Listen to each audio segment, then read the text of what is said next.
All right, I think the best way to handle this is to lay it out in Microsoft Excel.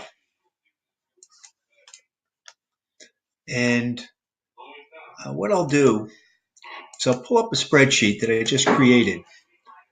And I've just labeled it, I've called it the annuity question. You should be able to see this. I'm going to say that if we have two things, so there's a little bit of an ambiguity here. All right, we know that your parents have $160,000. They're going to give $31,000 to Courtney right now, times 0. So that's going to leave them with $129,000. Okay, and that $129,000 is going to accrue interest at 9% a year. So at the end of the first year, they'll have accrued $11,610 in interest. But then your parents are going to spend $11,000 on a vacation. So that's only going to leave a residual interest of $610. Their new balance will be $129,610. All right, we can go all the way out till the end of 4 years. All right, and at the end of 4 years, you'll have $131,790. Now, the question here, this is where the ambiguity is.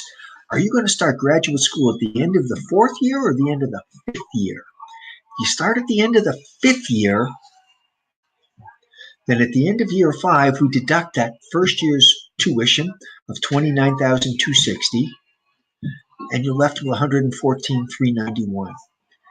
And we'll take out $29,260 every year, and the balance will continue to shrink until the end of 10 years. There'll only be $890 left.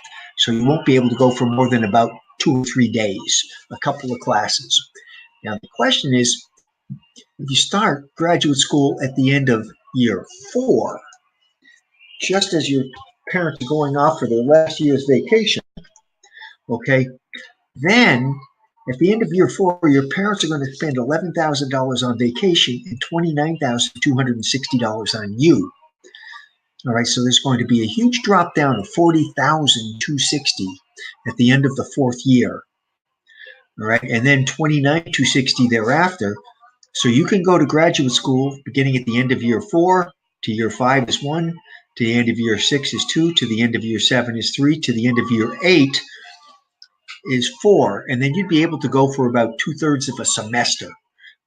You'd have $10,919 left at the end of 8 years. Okay, we could have calculated this a variety of different ways.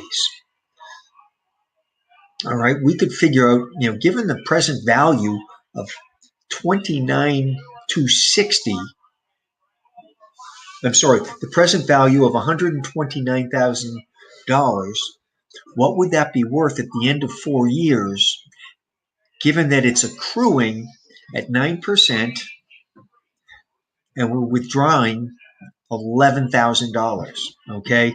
And that comes from a simple loan formula, a simple annuity formula. It's very, very straightforward. And then, we know that at the end of 4 years, the present value is $131,790. Okay, and we want to know what the future value would be given a payment of $29,260. All right, and these come from standard tables and standard formulas as well. Okay, and it really depends upon whether you start your graduate school at the end of year 4 or the end of year 5. I hope this was helpful, and thank you very much. If you ever need any help with this kind of material, please don't hesitate to call me. I spent decades on Wall Street, and I know interest in compounding quite well.